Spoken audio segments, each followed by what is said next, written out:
Your skirting boards might look phenomenal, but what about your doors?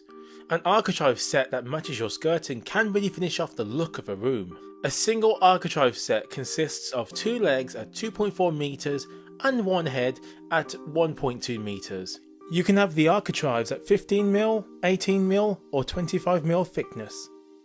You can also use architrave lengths if your doors are not quite the standard sizes. These are available in 2.4 meters, 3 meters and 4.2 meter lengths. A single architrave set will cover one side of a single door.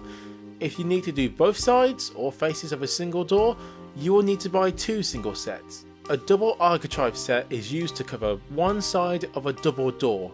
They consist of two legs at 2.4 meters and one head at 2.4 meters. This is because a double door normally houses two doors within the frame, so they are naturally wider than single doors. If you need to cover both sides or faces of a double doorway, you need to order two double sets. And that concludes our video. Hopefully you guys learned something from it, and until next time, we will see you in our next video.